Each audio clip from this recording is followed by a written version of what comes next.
Hello, my friends, and welcome to another episode of Mindset Unlimited, mindset tips, tools, and inspiration for women in a time of change. I'm your host, Valerie Friedlander, ICF, certified life coach, sociologist, intersectional feminist, truth seeker, artist, mom, and nerd. Today, we are talking about empathy isn't the problem. Untangling the myths and staying engaged without burning out. There's a lot of reasons why I wanted to talk about this, and I have spent a lot of time digging into various articles, and just this is a super researched, chock full of references episode. If you want to follow along with me, all of the links to the things are in the show notes, so you're welcome to check those out as well.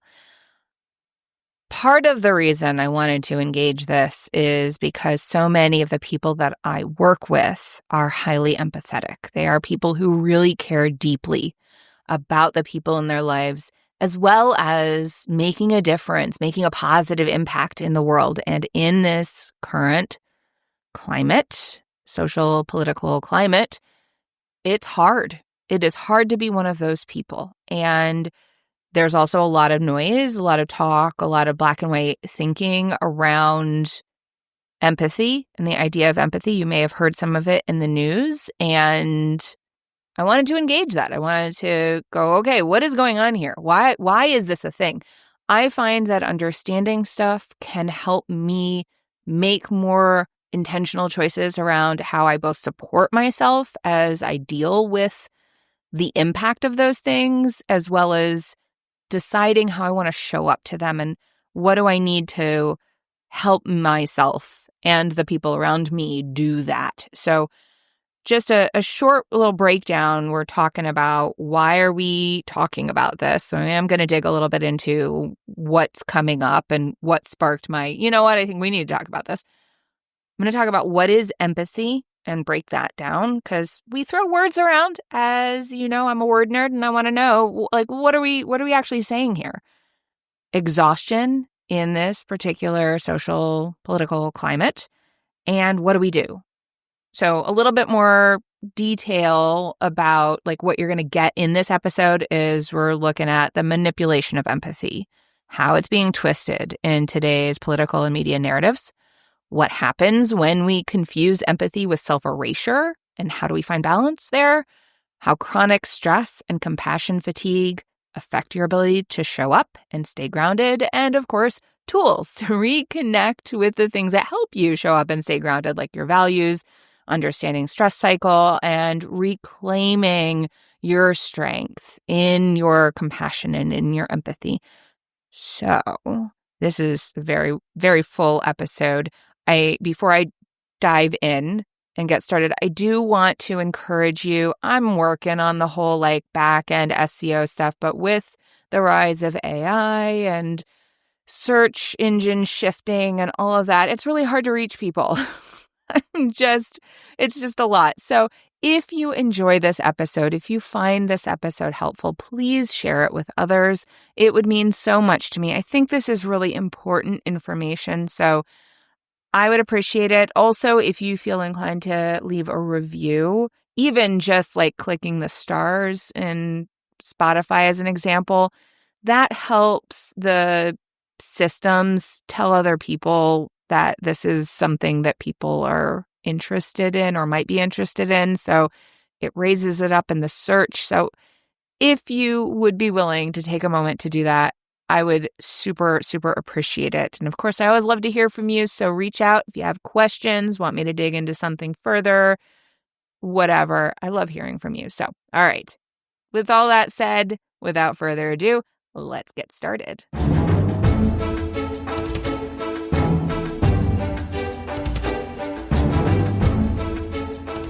Let's start with why I'm doing this episode now. I work with a lot of empathetic people.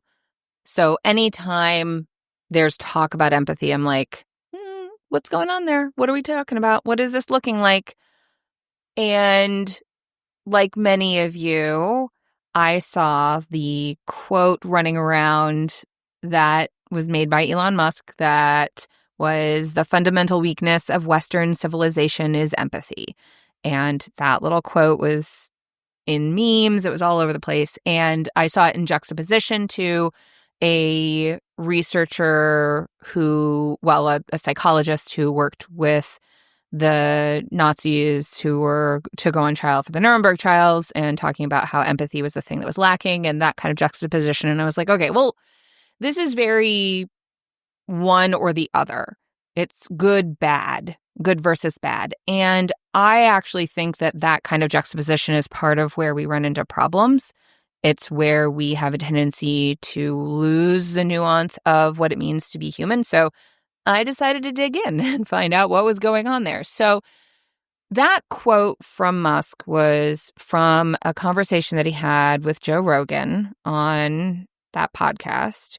And more of the full quote was, I believe in empathy. Like, I think you should care about other people, but you need to have empathy for civilization as a whole and not commit to a civilizational suicide. So I was like, what the heck is that? So I dug into what is this idea, this suicidal empathy concept that he is referring to. And it comes from someone that both Musk and Rogan have looked up to. Rogan's had him on his podcast before. It's Gad Said, who is a professor of marketing at Concordia University in Montreal, Canada. He is the former holder of the Concordia University Research Chair in Evolutionary Behavioral Sciences and Darwinian Consumption. He pioneered the use of evolutionary psychology in marketing and consumer behavior. So he defines this idea of suicidal empathy as the inability to implement optimal decisions when our emotional system is tricked into an orgiastic, hyperactive form of empathy deployed on the wrong targets. Evolution has endowed our emotional and cognitive systems with the capacity to deploy our resources strategically. This is why parents are willing to jump in front of a bus to save their biological children, but are less likely to sacrifice their lives to save a random child across the globe. It does not make them callous, but Darwinian beings capable of cost-benefit trade-offs rooted in universal features of our human nature. Okay, so some of the things that jumped out in that little paragraph to me had to do with emotional system is tricked and the idea of wrong targets, but also the idea of Darwin and what the whole thing is just kind of a mess. So what I'm seeing in that is, how do you decide who the wrong targets are? I mean, his idea is obviously that it is those who aren't biological, but how do you decide if the emotional system is tricked? And I'm saying this as somebody who, again, I've worked with people who have dealt with being gaslit, who have dealt with narcissistic behavioral type things that are people pleasers and have struggled with that overload of empathy. And we're going to talk about that in a little bit. But that whole thing was like, what? Part of it is, the misunderstandings of Darwin. The two pieces that are commonly utilized around Darwin have to do with natural selection and survival of the fittest. Now, natural selection is the idea that there is a prescient directionality to evolution. So this is where he's talking about like the Darwinian beings capable of cost-benefit trade-offs, as though it's this logical process that we know that this is going to benefit us, etc. But the problem is natural selection is non-prescient. It cannot be looked forward to anticipate what changes are going to be needed for survival.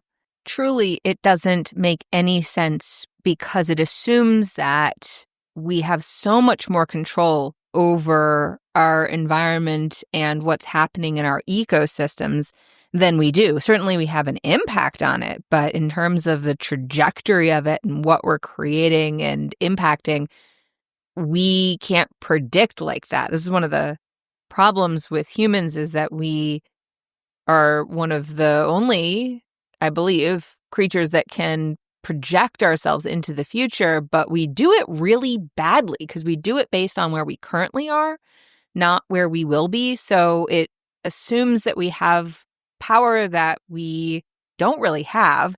And it also focuses in on individuals, like the idea that we individually protect our own biological children more than other children, which isn't necessarily true because there are plenty of adoptive parents who would have a big issue with that conversation in the first place. And additionally, we're talking species evolution, not individual evolution. So applying Darwinianism to individuals doesn't work and is just another example of our own conditioning around hyper-individualism run very amok in our own philosophical understanding of ourselves. And the idea of survival of the fittest, this idea that survival depends entirely on cutthroat competitive fitness, has been very much debunked. It is been shown that species practice both mutual struggle and mutual aid. So there's like a dual disposition of selfishness and selflessness, competitiveness and cooperativeness that all lead to evolution. Most of this is from an article from Scientific American that is linked in the show notes, and this was a slight digression from the primary focus of the episode, but I really felt like it was important because of the way Darwin is utilized in these conversations. As I was digging into all of this, I came across the work of Dr. Jabra Ghanim. I apologize if I didn't pronounce his last name correctly, but he is a doctor of education at Brigham Young University.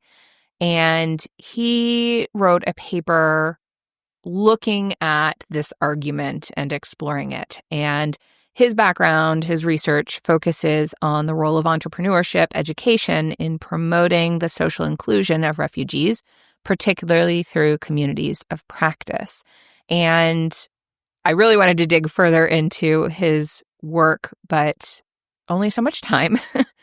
He emphasizes the core criticism of this idea of suicidal empathy is that suicidal empathy is being used as a rhetorical tool to delegitimize policies aimed at equity or humanitarian aid.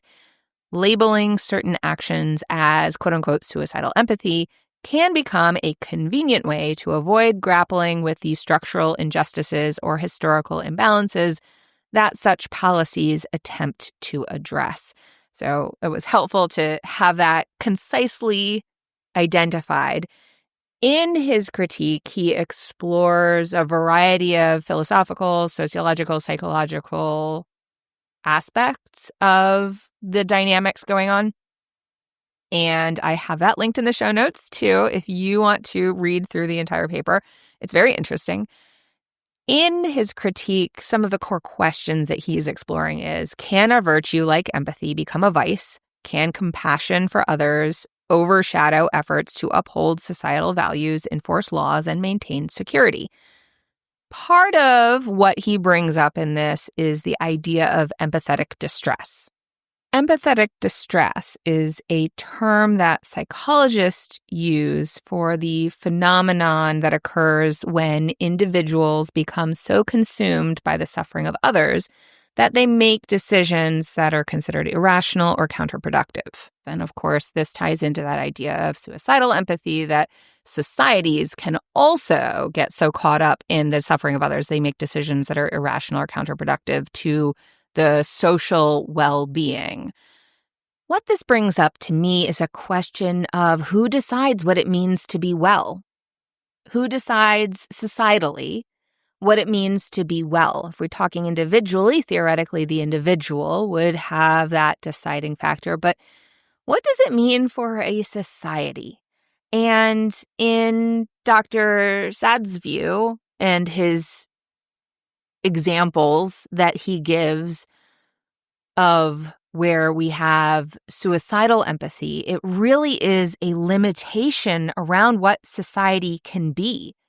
It is a reduction of possibilities and this scarcity mindset, like there's no room for everyone. And it ties into that idea of survival of the fittest being a competition amongst people. One of the examples that he gives is the idea that migrants to the US receive greater aid than veterans. And even if that were actuality, what is a solution to that? Is it to take aid away from other people, or is it to extend aid? How we think about each other and how we are well together has a lot to do with our values. The example that he gives on an individual level is about if you feel empathy for a person who is struggling and you let them into their home and then they steal from you. And that would be an example of suicidal empathy where your empathy harmed you. But this turns to the idea of what are our values. I think of the story of Les Mis. And in that story, if you're not familiar, the main character has been convicted of stealing bread and served time, and he is released and he is struggling.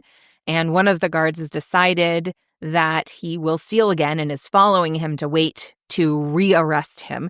And he is helped by a priest, I believe, who opens his home to him and lets him stay. And then he steals from the priest and runs off with, I think it's 2 candlesticks. And the guard catches him and goes, "I've got you." And the priest comes out and says, "Oh, no, I gave those to him. And you forgot these other pieces of silver that I also gave you."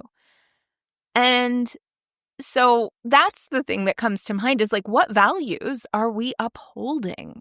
Another thing that comes to mind, when we think about values, when we think about what our capacity is and where our capacity is being constricted in terms of our ability to care for each other and the well-being of each other. And we're going to talk a little bit more later about like in-group, out-group, and money and things like that. But this idea of scarcity, of what we think we don't have, but where we might actually have more than we think. And I did an episode a while back on Maslow, and I talked about the Blackfoot tribe. And in the Blackfoot tribe, the idea of wealth was how much you had to give to the community. So it really has to do with the way we think about society and the way we understand ourselves and what values we choose to uplift in our interactions with each other. So this sets the groundwork for what we're talking about in this episode. I know there's like a long groundwork setup, but I think it's important to be aware of the ways in which this conversation about empathy can be manipulated, in ways in which our empathy is being manipulated. And how do we start to think and engage intentionally in an empathetic way? So, in order to do that, let's back up a minute and talk about what is empathy.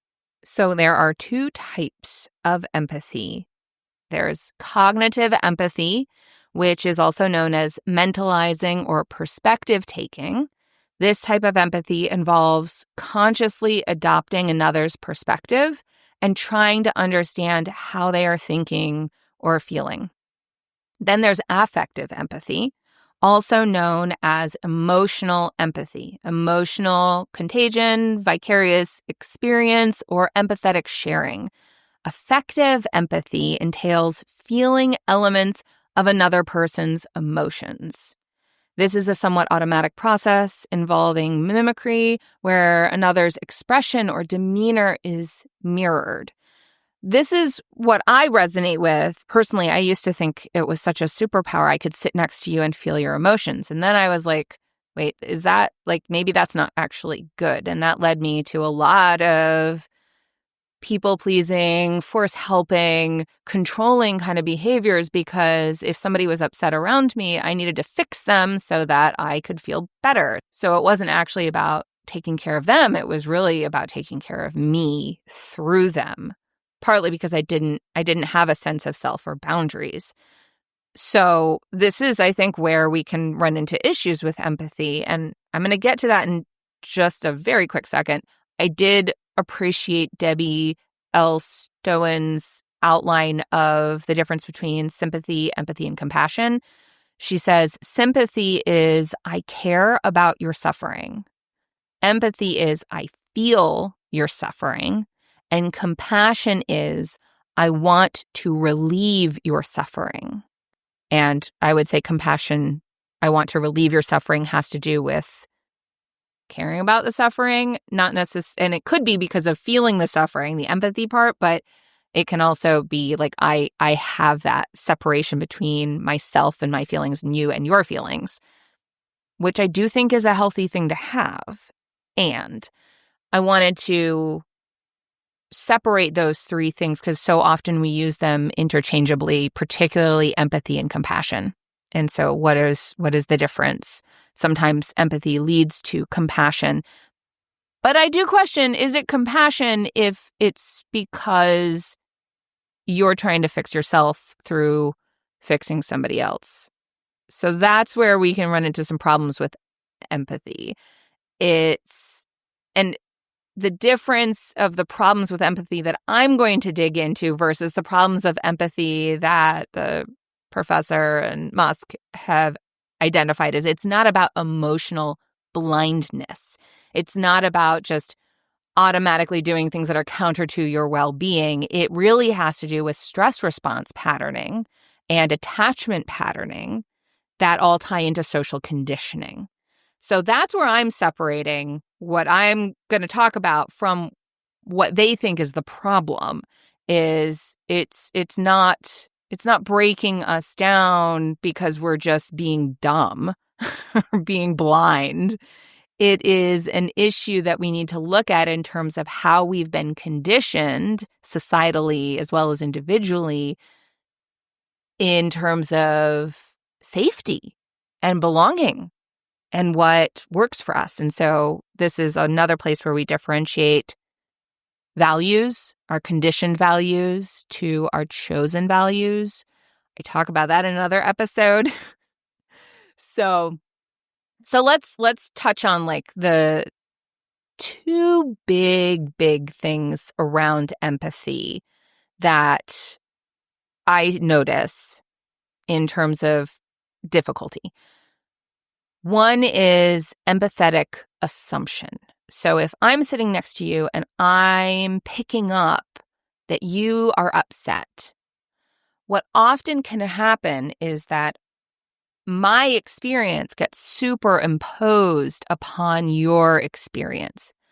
I don't necessarily know why you're upset, what's going on that you're upset, what you need, but I would make assumptions on that based off of what I would need and what's going on for me. So there's a projection of how I would feel and what I would want versus asking. And this is that differentiation between the idea of the golden rule, do unto others as you would have them do unto you, and the platinum rule, which is do unto others as they would like done to them. So separating those out and getting curious instead of assuming is one of the things that we can do when it comes to a problem related to empathy. Another aspect of that same empathetic assumption is also knowing empathetic capacity. When people are tired or stressed, they tend to show less empathy than when they're calm and rested. So knowing what kind of energetic capacity you have around holding space for someone else's feelings and your own ability. So when we're holding space, we're not necessarily taking on somebody else's feelings, but we're allowing room to feel them, to pick them up, to recognize them and sit with them and be with them. If I don't have the capacity for that, that's where I can lose myself in somebody else's feelings. I can take them on and own them as my own and make assumptions. And then I'm not showing up well for that person. So I need to make sure that I am caring for myself in that. Okay, so another aspect that is a challenge in empathy is in-group empathy. And actually, Cade speaks to that, but in kind of the opposite way that I'm going to talk about it. In a lot of ways, what he's emphasizing is this idea of only having in-group empathy. And when we have out-group empathy is when we're creating suicidal empathy is essentially what I understand from what I'm reading in terms of what he's saying. So in-group empathy is where we have a narrow focus and we are prioritizing the suffering that you're familiar with over other suffering. So that's instead of extending moral obligations to all people, you're only extending them to those that you happen to naturally empathize with. So this is where I would say the suicidal empathy idea plays into the propaganda machine supporting oppressive systems and taking us down the road to genocide, because it only upholds in-group empathy instead of valuing empathy for all people and the effort that it takes to extend empathy to people that you don't necessarily naturally empathize with. Okay, so that's a lot. I know it's a lot to take in. I covered a number of things, and I'm recognizing as I'm going that this episode is going to be kind of long. So this is a good place to just kind of take a breath and sit with all of the facets of empathy. It has a lot of nuance to it. It is not good or bad. There are things that we need to recognize within ourselves. And this is why self-work is so key to support our ability to show up with other people and to live into our values. We are naturally going to gravitate towards in-group empathy if we have particular trauma experience. And again, trauma is not necessarily the big T trauma where something happened to us, but also where something didn't happen that should have happened. We are going to be more resistant. It's also where discomfort can come into play. If I am empathetic and I show up to you in a way that I think will be helpful, I may find that my intention is mismatched to my impact.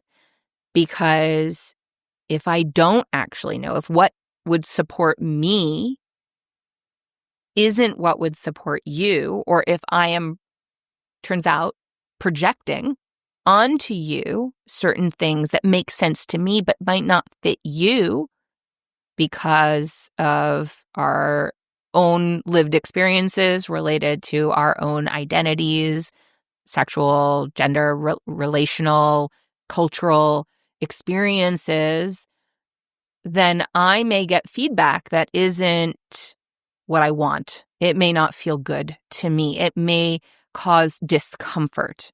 And so my ability to sit in the discomfort of receiving that there was a misalignment between what I thought and what my intention was and what my impact was is key. It's so important because otherwise, if I can't sit with that discomfort, then I can exacerbate the harmful impact that I didn't want in the first place because I prioritize my comfort over the growth edge and leaning into the growth edge that I'm being invited to look at. Discomfort is an opportunity for growth.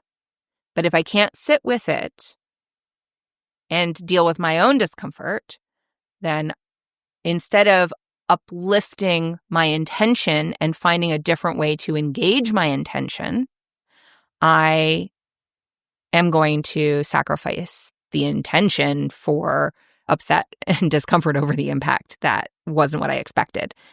And this is particularly key for those of us with a greater number of societal privileges based on our identities to do this work, because discomfort learning about oppression and harm is not as bad as being oppressed and harmed. And this is especially challenging when my locus of control is outside of myself, trying to make myself feel better by trying to make you better. So trying to address my comfort by addressing you. So my locus of control is outside of myself. That's where we often slide down that slippery slope and lose sight of what we thought we were trying to do, because what we were actually trying to do wasn't what we thought we were trying to do.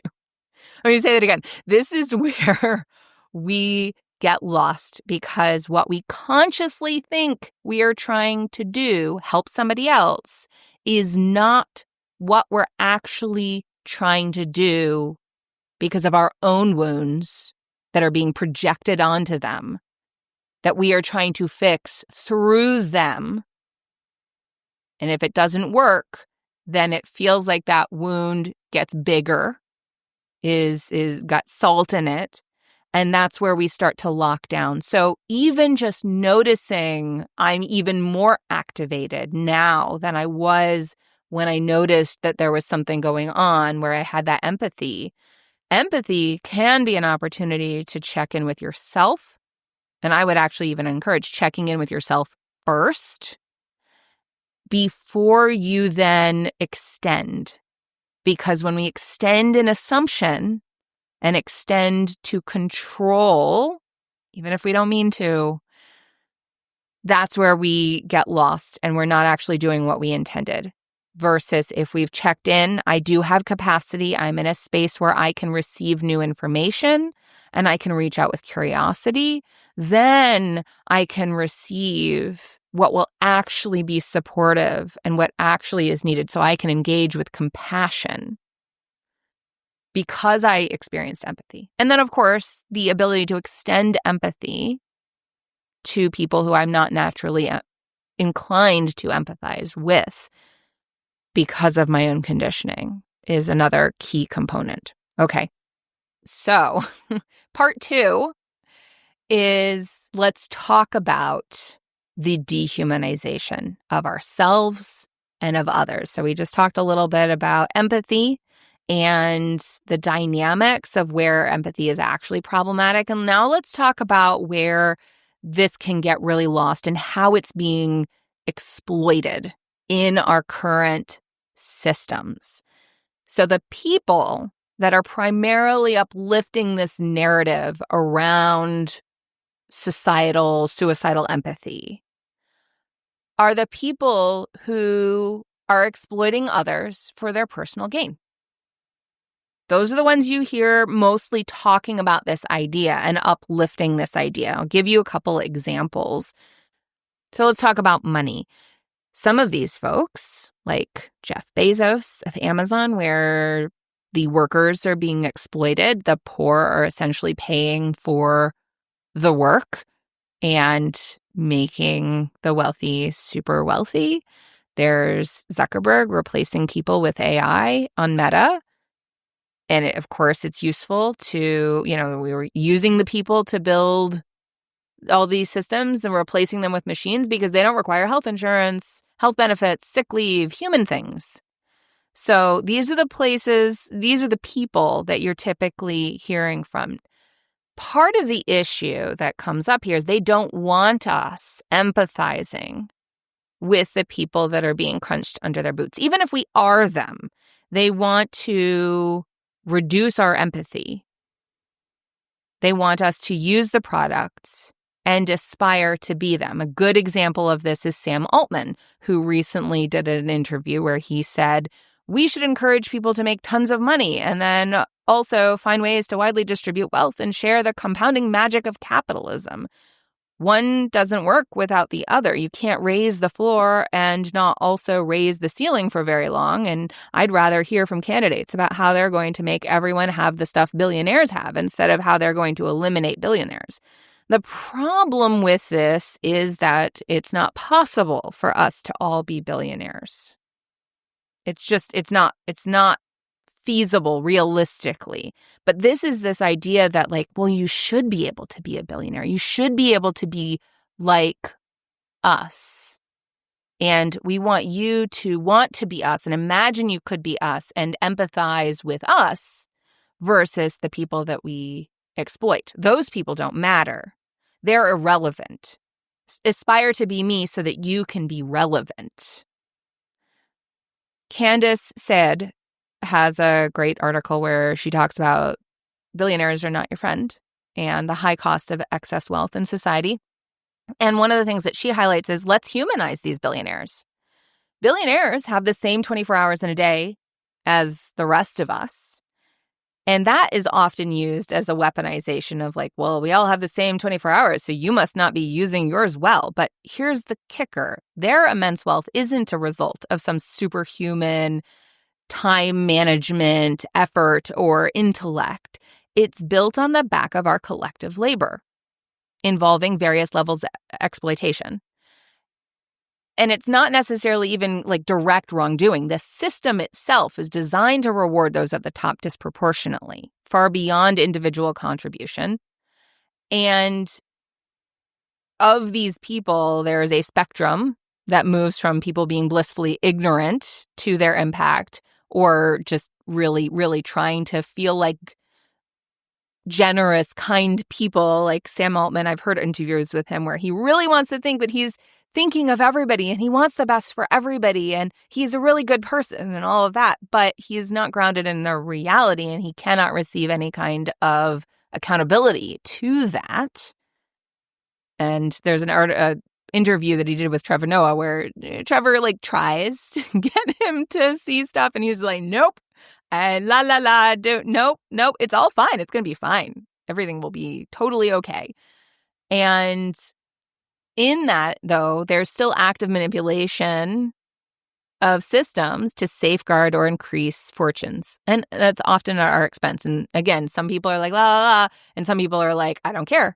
Those people don't matter. Don't be one of those people, except most of us are those people.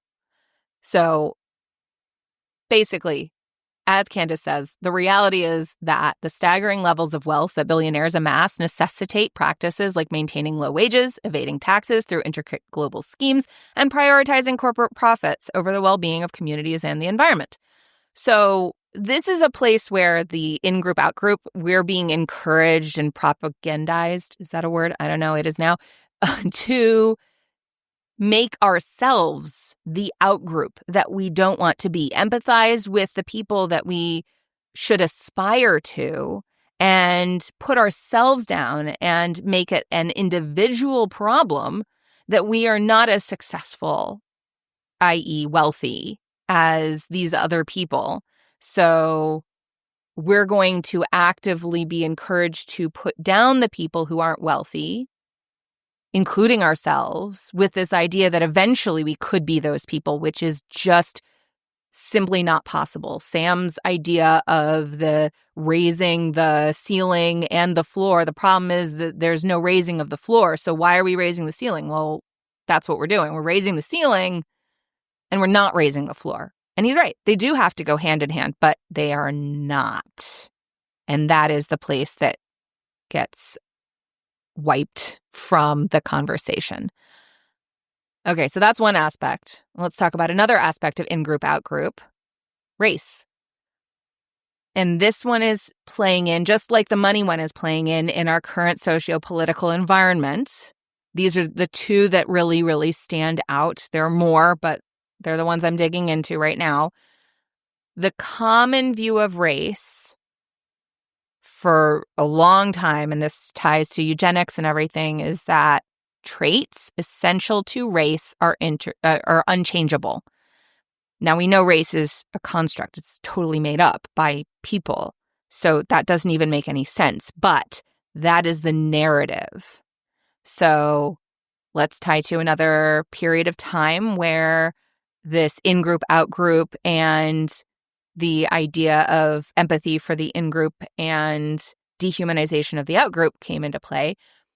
For a very, very long time, there's continuous, and there still is, to be clear, like there still is a continuous portrayal of Jews as duplicitous, malevolent, and powerful as far back as the beginning of the 19th century. And that was harnessed by Hitler and his dark soul's skillful manipulation of tactics to turn people's pre-existing anti-Jewish sentiments into hatred, initially via propaganda, books, essays, and speeches, alluding to a Jewish conspiracy to gain world leadership, and later also by staging hoaxes of foreign attacks on Germans and the Nazi regime's benevolence. The idea being that if these characteristics are inherent, per racial theory, then it would be impossible to unlearn them. And so the only solution is extermination. This categorizing is an aspect of dehumanization.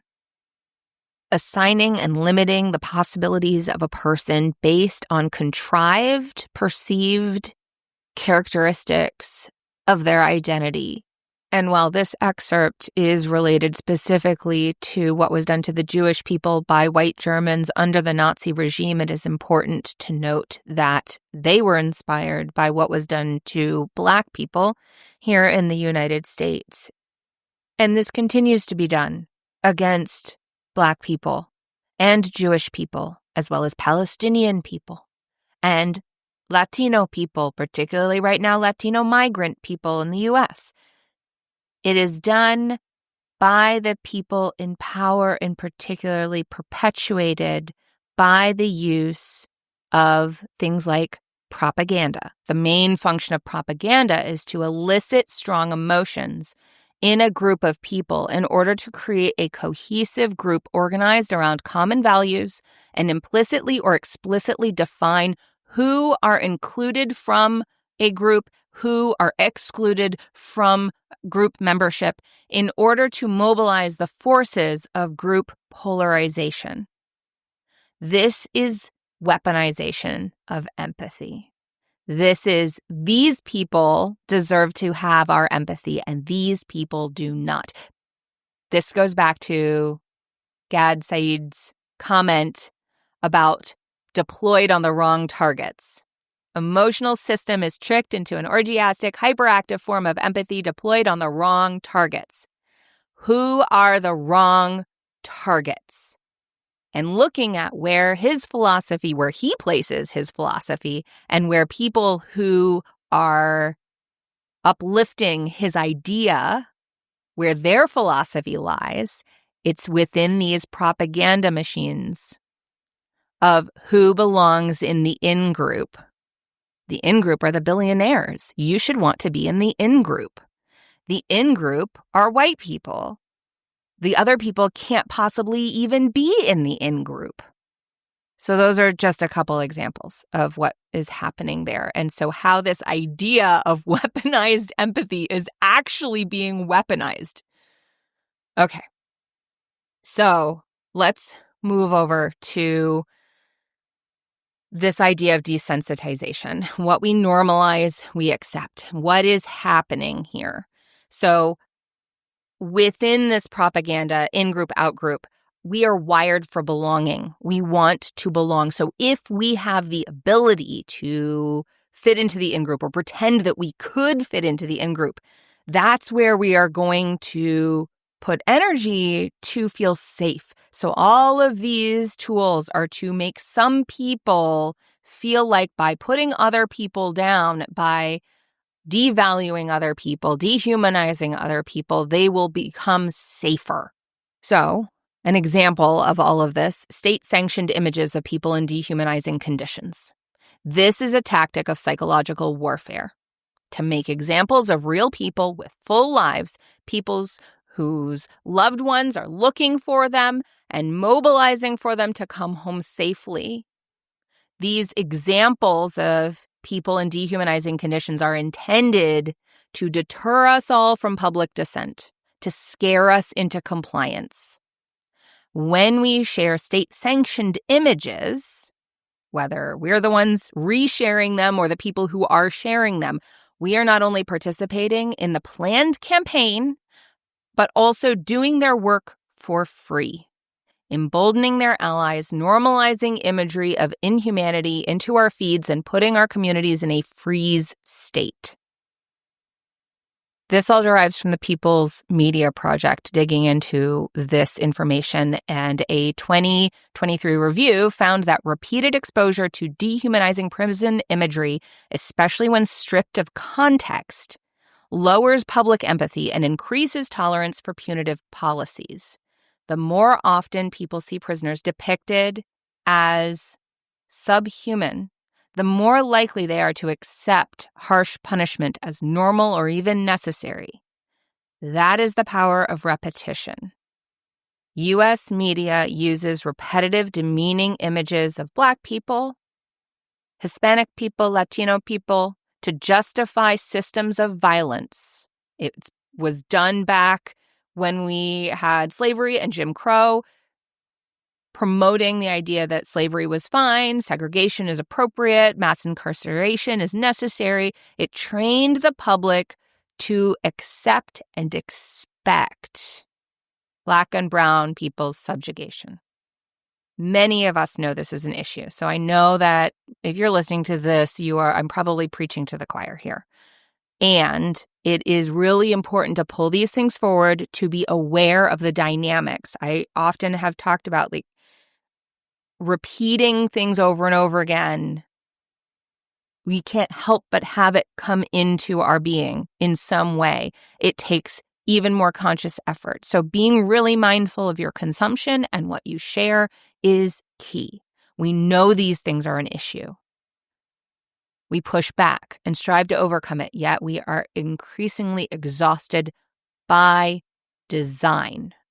And I think that's really important to remember, that our exhaustion is by design, and we also want to stay engaged. Compassion fatigue, the classic symptom, is a decline in the ability to feel sympathy and empathy, and accordingly act from a place of compassion. Our ability to care, to feel, to take action is replaced by an outwardly impassive detachedness. Someone experiencing compassion fatigue becomes more task-oriented, less emotion-focused, and can increasingly pull away from others, becoming socially isolated. Profound physical and emotional exhaustion are classic symptoms. So being really aware of what's happening inside of you, if that's something that's happening for you, then really giving yourself room to take care of yourself. This is where we have a continually activated stress response. And again, I'm going to reiterate, this is by design.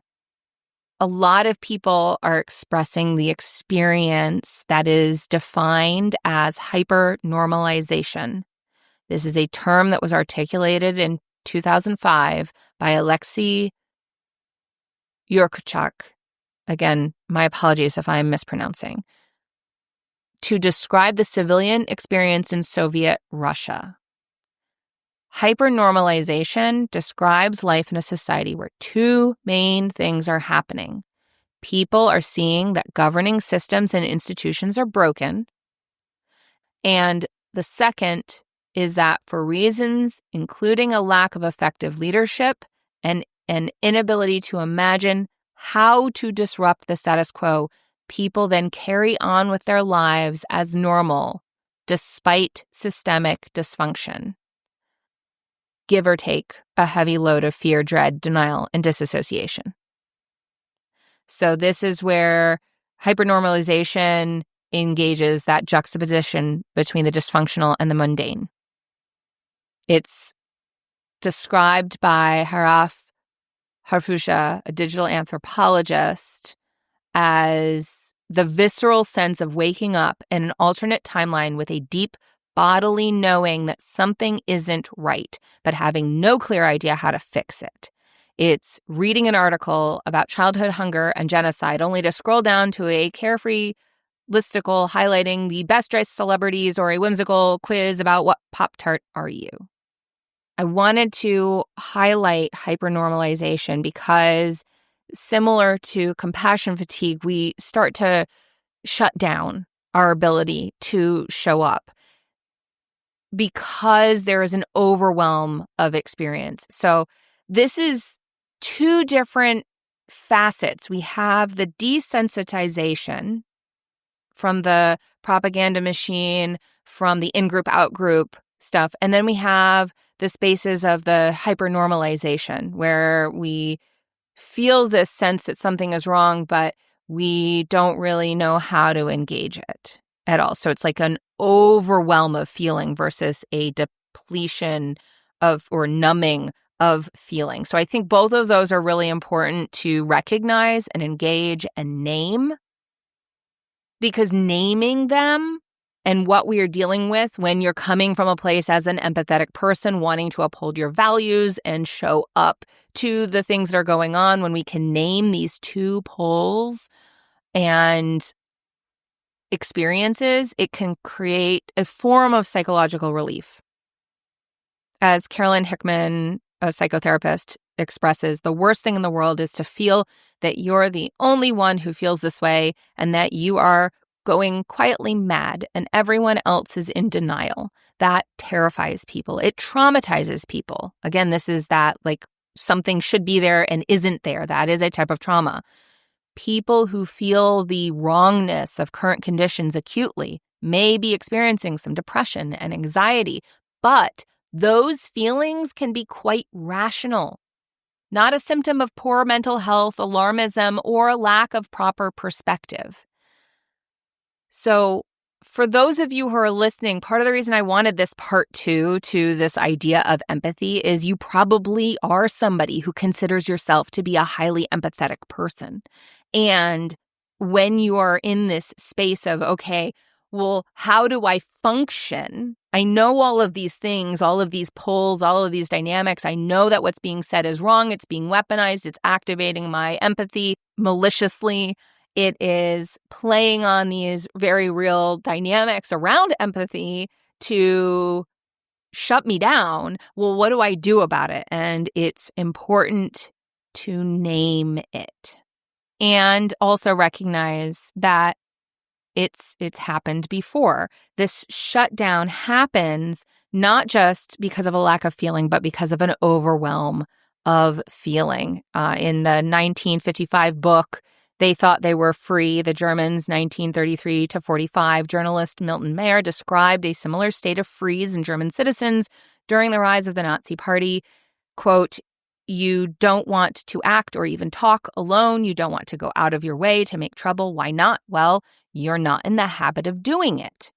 And it is not just fear of standing alone that restrains you. It's also genuine uncertainty. We just don't know. And this is where I think we're seeing a lot of it in the world or in U.S. society and people who care and they want to do something and they don't like what's happening, but they don't know what to do. And I would even say I often run into this where I'm like, I don't know what to do. What will make a difference? What sacrifices, but not too much? What do I need to give up or show up for? How do I engage the enormity? And overwhelm is a state of inaction, and it happens when we feel like something is bigger than us. So it is a normal response. So I think first and foremost, really, truly, it is recognizing the feelings, recognizing the experience and being with that, not telling yourself that something's wrong with you or buying into it. Sometimes we know consciously some of these dynamics that are happening around us, but we can't fend off all of it. So a piece of it gets in, and the piece of it that is most likely to get in is the over-individualization, because we're all so conditioned around individualism that piece of it's a you thing and you have to do things alone thing is what's going to get emphasized. And that is a core component of how we feel overwhelmed and we freeze.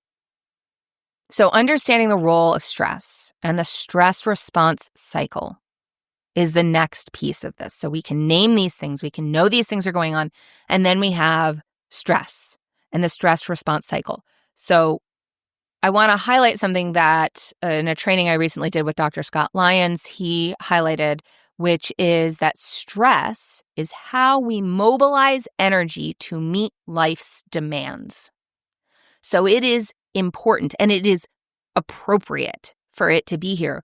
There is energy being mobilized to meet life's demands. The problem is when we have the uncertainty, we don't know what the demands are. We don't know what to do with that energy, and it just sits in us and it ends up turning inward.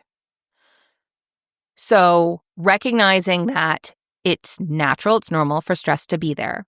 Stress is not something to avoid, it's something to complete. So we have an activization. We need to mobilize it and then allow it to deactivate and give ourselves room to restore so that we can then be ready the next time an activation is present.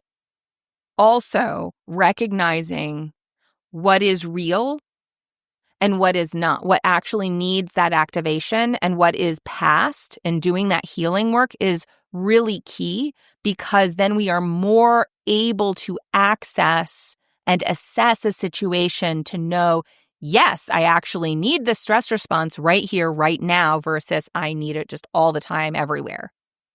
One of the other pieces that comes up is fear of losing that stress energy and that ability to show up and falling into the desensitization and normalization. So we hold on to the stress to keep us from becoming desensitized or normalizing what's happening. Yet, it is necessary to make room for being fully human so that we can hold on to our own humanity. In order to hold space for others' humanity, we do have to actually also humanize ourselves, which means access to a full range of human emotions, which includes joy, as an example. How do you hold on to both? Okay, so I'm going to touch on that. It's getting a little bit long in this episode. I do want to highlight that an episode I just did recently engages that. It'll be linked in the show notes, but it is called How to Avoid Overwhelm and Access Joy in a Time of Change. And I think that one I aimed to engage some of these pieces because, again, we do need to have access to the whole range. So a couple things that can also help. One, all right, so we've talked about naming what's happening. We've talked about recognizing that stress is a normal response under our circumstances. The other piece is also recognizing that social change isn't good or bad, it just is. So this goes back to that whole thing we started with about like, ooh, change is bad. We want to hold on to what it is. No, it's not good or bad, it just is. It's what we do with it that matters. So empowered change versus disempowered change. Our ability to show up to the unknown. So again, emotional overwhelm is not an indication of the need to shut down. We need structural change. So what are our collective values? Who do we want to be? What world do we want to create? Remembering the ends don't justify the means create the ends. What are we seeding through our action? Individually, collectively. So when we can tap into what are our collective values, what do we want to uplift in the world, then we start connecting to other people who have that same desire and start working collectively, not individually, like, oh, I have an idea, let's do these things, but communing with one another to be able to seek a way forward. What are we going to do together? Values are a grounding point of discernment. One of the things that Paul Thagard, PhD in defense of empathy, speaks to is empathy without reason is blind, but reason without empathy is empty.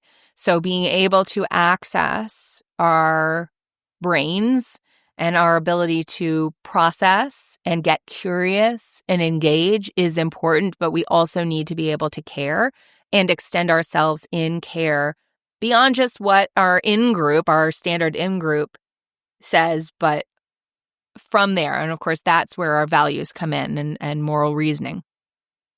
Okay. So to dig further into that, I encourage you to check out the recent episode. Again, how to avoid overwhelm and access joy in a time of change. I'm going to go through those points that I encourage: naming what's happening, feeling the feelings, understand the role of stress and the stress cycle, that activation, mobilization, deactivation, restoration, and getting support to navigate that, because sometimes those go off and the activation stays activated because of our past experiences as well as the moment that we're in. Part of that can be knowing what your values, knowing what's important to you, and connecting with community to help guide where that mobilization happens. Remembering systemic problems require systemic solutions. So knowing your part. In that episode, I talk about the book Social Change Now, A Guide for Reflection and Connection, written by Deepa Iyer, Take a look at that, connect with other people so that you have a direction, even in the uncertainty of things, of where the mobilization can occur for you that works for you, because otherwise we get spread too thin. We're spraying everywhere. We're not targeting the thing that actually needs the attention. And then once you know what are your values, where's the aim and who you're doing that with, taking meaningful action. Taking meaningful action helps prevent burnout that is caused by helplessness.